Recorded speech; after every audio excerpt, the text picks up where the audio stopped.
The year was 2157. Humanity had spread to the stars, building homes on distant worlds. The deep space research vessel Horizon drifted silently through the darkness between stars. Its mission was to explore, to learn, and to make contact with whatever might be out there. Commander John Miller sat in his chair on the bridge. He was a tall man with kind eyes that had seen too much. His fingers tapped against the arm of his chair as he stared at the view screen. A strange signal pulsed from an uncharted planet ahead. "What do you make of it, Sam?" John asked. Sam Wright, the ship's engineer, looked up from her console. Her red hair was tied back in a messy ponytail. "It's definitely artificial, sir. Some kind of distress call, but not in any language I've ever seen." Dr. Alan Carter stood nearby, his eyes wide with excitement. As the ship's xenobiologist, the chance to study a new alien species made his heart race. "We have to check it out, Commander." Lisa Brown, head of security, frowned. Her hand rested on her weapon, a habit from years of expecting the worst. Could be a trap. John considered his team's input. "Trap or not, someone needs help. We're going down." Hours later, their shuttle landed on the planet's surface. The sky above them was a deep purple, and two small moons hung low on the horizon. The air was thin but breathable. "Stay alert," Lisa said, her weapon drawn as she stepped out first. The others followed, their boots crunching on the rocky ground. A half-mile from their landing spot, they found it, an alien outpost built into the side of a cliff. The structures were made of a strange blue metal that seemed to shimmer. "The signal's coming from inside," Sam said, checking her device. The doors to the outpost hung open, bent and torn as if something had forced its way in. Inside, the team found destruction. Furniture was smashed. Equipment lay broken on the floor. And there was blood. A strange green liquid splattered across the walls and floor. "What happened here?" John whispered. Alan knelt beside a puddle of the green fluid, taking the sample. "Some kind of massacre, but what could do this?" Lisa pointed to marks on the wall, long scratches that cut deep into the metal. "Something with claws." They moved deeper into the outpost, their lights cutting through the darkness. In what seemed to be a control room, Sam found a working console. "I might be able to access their records," she said, her fingers moving quickly over the alien controls. The screen flickered to life, showing images that made them all step back. Creatures moved through the outpost. Tall, thin shadows that seemed to flow rather than walk. They had no clear shape, just darkness with gleaming eyes and long claws. The aliens who had built the outpost ran from these shadow creatures, but were caught one by one. Then something changed in the recording. The shadow creatures stopped their hunt. They turned, as if sensing something new. And for the first time, they showed fear. What entered the frame next made John's breath catch. Humans, a team much like his own, but armed for war rather than research. The shadow creatures fled from these humans, moving with desperate speed. The recording ended abruptly. "Those were humans," Lisa said, her voice hushed. "From another ship. I don't recognize the uniforms." Before anyone could answer, a low sound came from outside the outpost, a soft scraping like claws on metal. Sam checked her device again. "The sun is setting." John looked at his team, seeing the realization dawn on their faces. "We're not alone here." Alan's voice trembled slightly.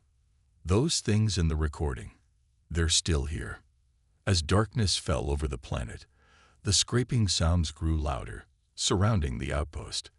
The team gathered close, weapons ready.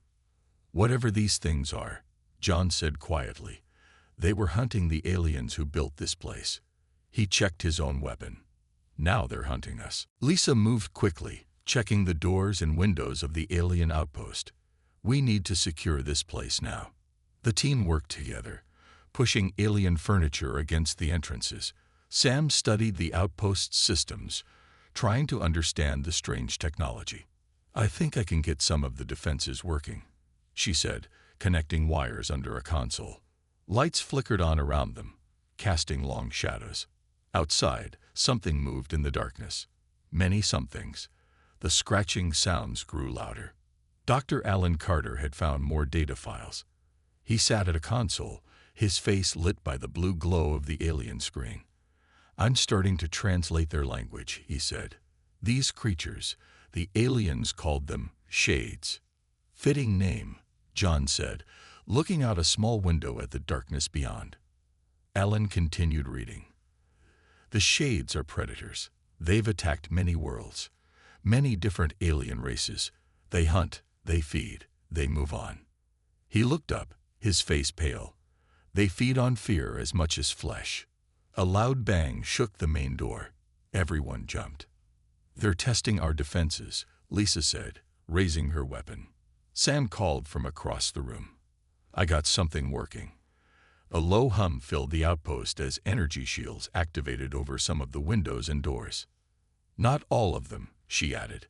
"The system is damaged." Another bang, harder this time. The furniture blocking the door shifted. "They're stronger than they look," John said, moving to help Lisa reinforce the barricade.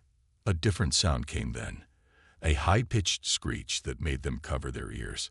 Through a window without a shield, they saw one of the shades. It was tall and thin, its body like smoke given form. Only its eyes and claws seemed solid, yellow eyes that glowed in the darkness and silver claws that reflected the outpost's lights.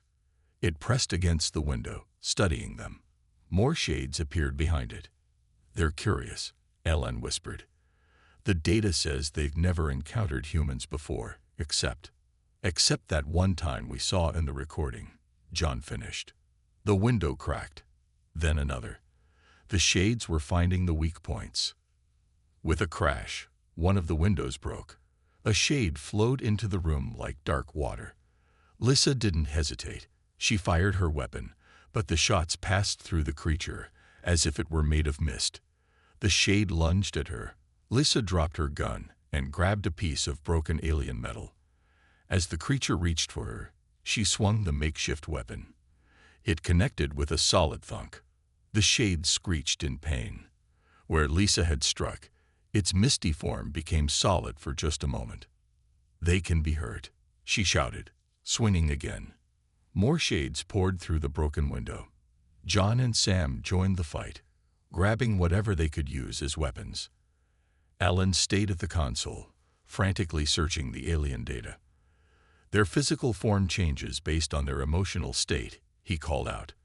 "When they feel threatened, they become solid." Lisa scored another hit on a shade. This time, when it became solid, John shot it. The creature fell to the floor, its misty form dissolving. The other shades paused, their yellow eyes fixed on their fallen comrade, then on the humans.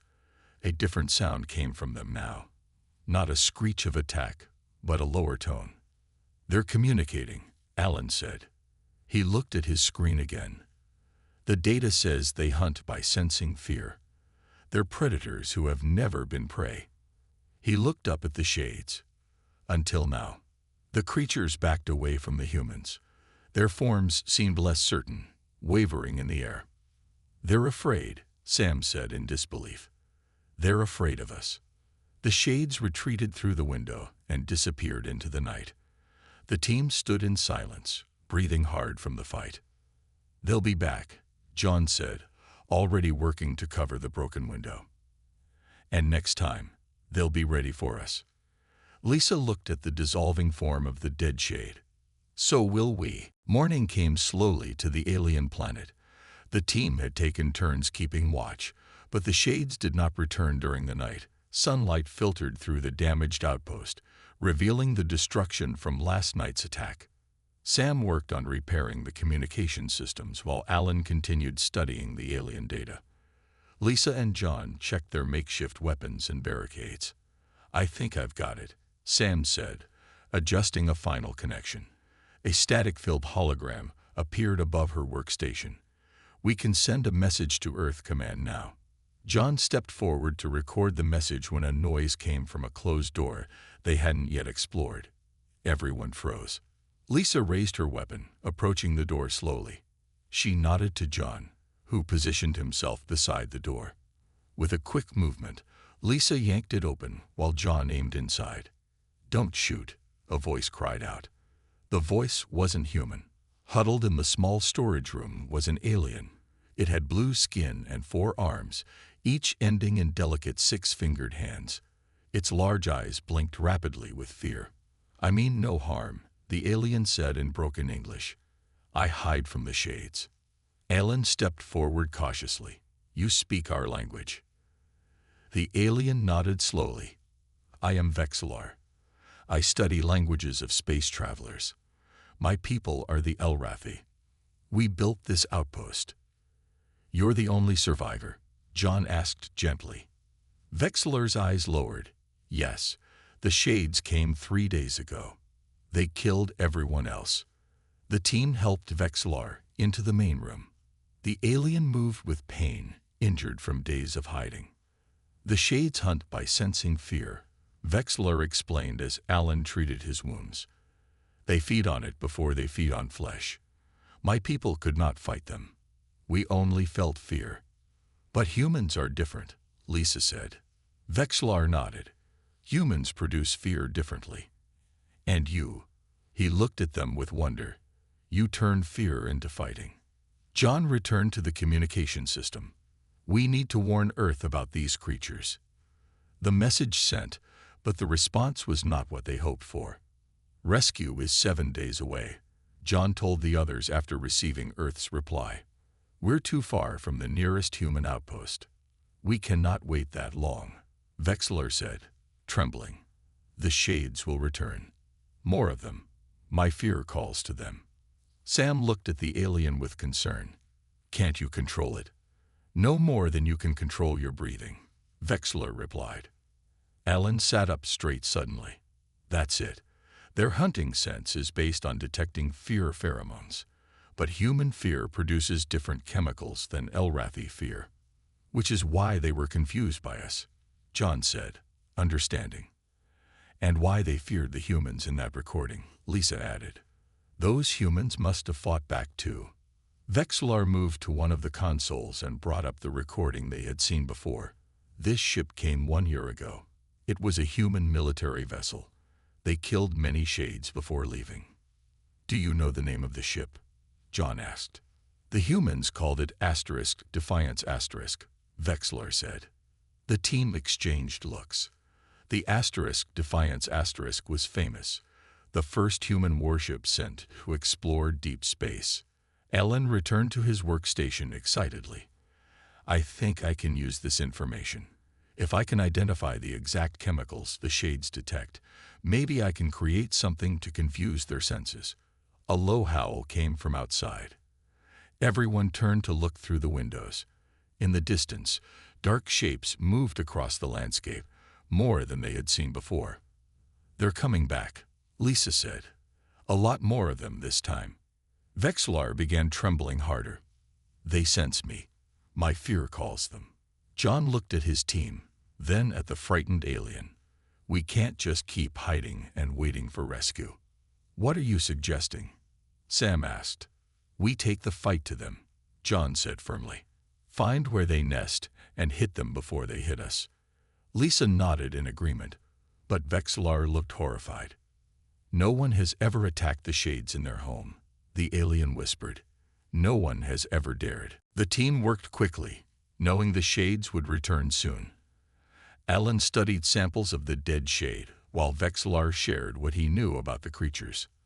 "Their bodies exist partly in our world and partly in another," Vexillar explained. "That is why they look like smoke and can move through small spaces. But they become solid when threatened," Lisa said, thinking of her successful attack. "Yes, strong emotions pull them fully into our world," Vexillar said. Sam worked on their weapons, using parts from the outpost's systems. "If electricity can hurt them when they're solid, I can make our weapons stronger." John looked over a map Vexillar had drawn. "Is this where you think their nest is?" Vexillar pointed to a dark valley several miles away. "Many shades come from that place. No Elrathi has ever gone there and returned." As they prepared, Alan made an exciting discovery. "I've created a synthetic version of human stress hormones," he said, holding up a small container of clear liquid. "It might confuse the Shade's hunting abilities." "How?" John asked. "When we feel fear, we produce certain chemicals. But when humans feel fear, we also produce chemicals related to aggression. The Shades aren't used to that combination." Ellen smiled. "This synthetic version creates an even stronger confusion for them." Lisa practiced fighting moves with John and Sam, showing them how to strike quickly when a Shade became solid. "Don't hesitate. You'll only get a second or two." As night approached, they shared stories from their lives. John spoke of growing up on a colony world, where dangerous wildlife had taught him to face fear. "I was 10 when a pack of coyotes surrounded me," he said. "I was scared, but I knew fear would make them attack faster. So I made myself look big and I roared at them. They ran away." Lisa nodded. "Humans are weird that way. We see something scary and sometimes we run toward it." Sam told of surviving a ship crash when she was a pilot. "I was terrified, but my training took over. Fear made me think faster, not slower." Alan admitted he had always been afraid of space travel, but I wanted to see new life forms more than I feared the darkness between stars. Vexlar listened with wonder. "Your species embraces fear as a tool. My people only ever wanted to avoid it." "It's not that we don't feel fear," John explained. "We just have a different relationship with it." When darkness fell, they gathered their weapons and supplies. Alan gave each person a small amount of his synthetic hormone mixture to wear. "This should mask your natural scent," he said, "and confuse any Shades that get close." John looked at his team. "The plan is simple. We move to the Shade nest, place Sam's explosive devices, and get out before they detonate." "What if there are too many to fight?" Vexlar asked, trembling slightly. "Then we run," John said simply. "But remember, they're afraid of us now. We've changed the rules of their hunt." They opened the outpost door carefully. The night air was cold on their faces. In the distance, they could see movement. Dark shapes flowing across the landscape toward the outpost. "There are hundreds of them," Sam whispered. "They don't know we're coming out to meet them," Lisa said, checking her weapon. "They think we're still hiding." John took a deep breath. "Surprise is our advantage. Let's move fast and quiet." They slipped into the darkness, moving away from the approaching Shades. Vexlar led the way, his knowledge of the terrain guiding them. What none of them saw were the yellow eyes watching from above the outpost, a different kind of Shade, larger than the others, that didn't follow the hunting pack. It watched the humans leave, then followed silently through the night. The team moved through the alien landscape under the light of 2 moons. Strange plants glowed with soft blue light, helping them see their path. Vexlar led them through a forest of tall, thin trees that swayed even without wind. "Alan's hormone mixture is working," Lisa whispered. "The Shades should have spotted us by now." They had walked for nearly 2 hours when Vexlar stopped suddenly. He pointed to a valley ahead. There, the place where Shades come from. In the center of the valley stood a massive structure unlike anything they had seen before. It wasn't built, it looked grown, like a giant termite mound made of dark crystal. It reflected no light, seeming to swallow the moonlight that touched it. "That's their nest?" Sam asked, adjusting the explosive devices in her pack. "I believe so," Vexlar said. "No Elrathi has ever been this close." John studied the structure through his binoculars. "I see openings near the bottom. And movement, lots of Shades coming and going." As they watched, a group of Shades emerged from the structure. They carried something between them, a struggling creature with 6 legs and thick fur. "They're bringing food back to their nest," Alan said quietly. "We need to get closer," John decided. "Find the best place for Sam's explosives." They moved down the slope toward the valley, staying low and using rocks and plants for cover. Alan's mixture continued to mask their presence from the Shades passing nearby. When they reached the valley floor, they discovered something unexpected: small structures surrounding the main nest. Inside these buildings were cages containing different alien species. "They're keeping them alive," Lisa said in horror, "saving them for later." "Like a pantry," Sam added. Vexillar's hands trembled. "My people, some may still be alive." John made a quick decision. "We free as many as we can. It will create confusion while we plant the explosives." They split into two groups. Lisa and Alan began opening cages, while John, Sam, and Vexillar moved toward the main structure. The freed aliens ran in panic, drawing the attention of the shades. Screeches filled the air as the predators tried to recapture their food. "Now's our chance," John said. "Let's move." They slipped through one of the openings into the shade nest. Inside, the walls glowed with faint purple light. The air felt thick and hard to breathe. "This way," Sam whispered, her device showing heat signatures deeper in the structure. "Something big is at the center." They moved through twisting tunnels, placing explosive devices at key points. Vexillar's eyes were wide with fear, but he kept pace with the humans. Finally, they reached a massive chamber at the heart of the nest. What they saw made them freeze in place. In the center hung a creature like the other shades, but enormously larger. Its misty body filled much of the chamber, connected to the walls by strands of dark energy. Hundreds of smaller shades moved around it like bees around their queen. "It's their leader," Sam whispered. Suddenly, all movement in the chamber stopped. Every shade turned to look at them. The massive creature's form shifted, gathering itself together. Two enormous yellow eyes opened, fixing on the intruders. A voice filled their minds, not heard but felt. "Humans." John raised his weapon. "It can talk to us." "Not talk," Alan said, wincing. "Telepathy." The huge shade's form pulsed with light. "You are the creatures who do not fear properly. You are the wrong prey." "We're not prey at all," John called out. The Shade Queen's eyes narrowed. "All species are prey to us. All feel fear. But you..." The creature's form wavered, showing uncertainty. "You turn fear into something else. Something dangerous." Vexillar stepped forward, his voice shaking but clear. "They are human, and they have taught us that monsters can fear too." The Queen's form expanded suddenly.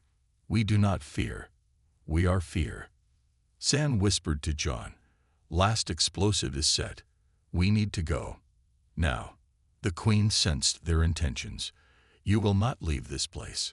All around them, shades began to flow toward them like a dark tide. John fired his weapon at the approaching shades. The electric charge made them become solid for a moment, just long enough for Lisa to shoot them. Alan and Sam stood back to back, fighting off shades that came from another tunnel. "We need to get out now," Sam shouted over the noise. "The explosives will go off in 10 minutes." The Queen's misty form reached out toward them. "Wait," her voice echoed in their minds. "We can talk." John kept his weapon raised. "Talk quickly." The Queen's form shifted, becoming more defined. "My kind has lived for thousands of years. We have hunted across many worlds. No species has ever threatened us before." "Until humans," Lisa said. "Yes," the Queen admitted. "You are different. We offer you a deal. We will stay away from human worlds. We will not hunt your kind." John shook his head. "Not good enough. You'll keep hunting other species." "We must feed," the Queen said simply. "It is our nature." Alan stepped forward. "Maybe not. I've studied your biology. Your species feeds on fear chemicals, not just flesh. I believe I could create a synthetic version, like the mixture I made to hide our scent." The Queen's form pulsed with light. "A substitute. Without hunting." "Yes," Alan said. "You wouldn't need to hunt sentient beings anymore." For a moment, there was silence in the chamber. Then the Queen's voice filled their minds again, harder this time. "No, the hunt is who we are. We will not change." The queen's form expanded suddenly, filling more of the chamber. "My children, take them." Hundreds of shades poured into the chamber from every entrance. The team fired their weapons, but there were too many. "This way," Vexillar called, pointing to a small tunnel. "It might lead out." They ran, fighting through shades that tried to block their path. The tunnel split in two directions. "Sam, Alan, go that way," John shouted. "Lisa and I will go this way with Vexillar. Meet at the entrance if you can." The team split up. Sam and Alan ran down their tunnel, chased by several shades. The passage led them deeper into the structure rather than out. "We're going the wrong way," Sam said, checking her device. "The explosives will go off in 7 minutes." They turned a corner and stopped suddenly. The tunnel opened into a small chamber filled with strange, glowing pods. Inside each pod was a young shade, smaller and more solid than the adults. "They're children," Alan whispered. "Baby shades." One of the pods was open.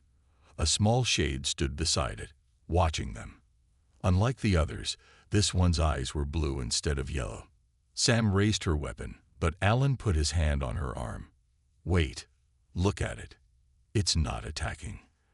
The young shade moved closer to them, its form more solid than the adult shades. It reached out a small hand toward Alan. When it touched him, both Alan and Sam gasped. Instead of fear or anger, they felt curiosity flowing from the creature. "It's different," Alan said in wonder. "It doesn't feed on fear. It feeds on curiosity, wonder." More adult shades appeared at the tunnel entrance. The young shade turned and made a sound, not the screeching of the hunters, but a softer tone. The adults stopped their advance, seeming confused. "It's protecting us," Sam said in disbelief. Alan knelt down to the young shade's level. "Your kind could evolve, could change. Not all of you have to be predators." The young shade's blue eyes seemed to understand. It pointed to a different tunnel. Through gestures, it seemed to be showing them a way out. "Can we trust it?" Sam asked, looking at her device. 5 minutes until the explosives go off." "I think we can," Alan said. "This changes everything. Some of them can change." They followed the young shade into the new tunnel, hoping it truly was showing them the way to safety, and hoping John and the others would find their own way out before the nest exploded. John, Lisa, and Vexillar fought their way through the dark tunnels. Shades attacked from all sides, but the team had learned how to fight them. Whenever a shade became solid, they struck quickly. 3 minutes until the explosives go off," John said, checking the timer on his wrist. "We need to move faster." They rounded a corner and found themselves back in the Queen's chamber. She was waiting for them, her massive form blocking all exits. "You will not destroy my home," her voice filled their minds. "You will not threaten my children." The Queen's form surged forward, engulfing John before he could fire. He felt cold darkness closing around him, stealing his breath. Lisa fired her weapon into the Queen's form. The electricity made part of her become solid, but not enough to free John. "Your weapons cannot harm me," the Queen said. "I am not like my children. I have lived for thousands of years." John struggled in the darkness, his air running out. Through the misty form of the Queen, he could see Lisa and Vexillar trying to reach him. Suddenly, Vexillar did something unexpected. The small alien ran forward, directly into the Queen's form. In his hands, he held the last explosive device. "For my people," Vexillar said, his voice clear even through the Queen's misty body. He pressed the button on the device. The Queen screeched, a sound that shook the entire chamber. Her form contracted suddenly, throwing John free. Lisa grabbed him, pulling him away as the Queen's form wrapped around Vexillar and the explosive. "Run," John gasped, finding his breath again. They ran for the nearest tunnel as a bright flash lit the chamber behind them. The explosion was smaller than it should have been, contained within the Queen's form, but it was enough. The entire structure began to shake. Pieces of crystal fell from the ceiling. Shades scattered in panic, no longer trying to attack. John and Lisa found their way back to the main entrance. Outside, they saw Sam and Alan running from a different exit. "You made it," Sam called out. "Where's Vexillar?" Alan asked, looking behind them. "He saved us," John said simply. "He didn't make it." The ground shook harder as the rest of the explosives began to go off. The team ran from the valley as the shade nest collapsed behind them. The dark crystal structure cracked and fell in on itself. Many shades escaped, flowing out of the falling structure like smoke from a fire. They scattered across the landscape, no longer moving as a united force. "The Queen is dead," Lisa said. "I can feel it. The connection is broken." Not all the shades were in the nest. Alan told them about the young shade with blue eyes. "Some of them are different. They don't feed on fear." They watched from a safe distance as the nest continued to collapse. By dawn, only ruins remained. 3 months later, the research vessel Horizon returned to the planet. This time, they weren't alone. 3 more human ships came with them, including a diplomatic vessel. John stood on the surface again, near the ruins of the shade nest.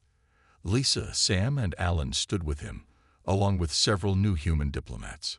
From the shadows of the ruins, a group of shades appeared. Leading them was a larger shade with blue eyes, the young one that had helped Sam and Alan, now grown. It approached without fear, its form more solid than the shades they had fought before. A human diplomat stepped forward. In her hand, she held a container of Alan's synthetic fear compound, improved over the past months. "We offer you this," she said, "a new way for your kind to feed, without hunting." The blue-eyed shade looked at the container, then at the humans. It reached out slowly and took the offering. A gentle voice touched their minds, not forcing its way in like the Queen had, but asking permission to be heard. "We have learned much," the new shade leader said. "We have learned to fear humans, but also to respect them." John looked at his team, then back at the shade. "That's a good start." Across the stars, the story spread. The story of the predators who had hunted countless species without mercy, and how they finally met the one species that taught them fear. The day when monsters feared men.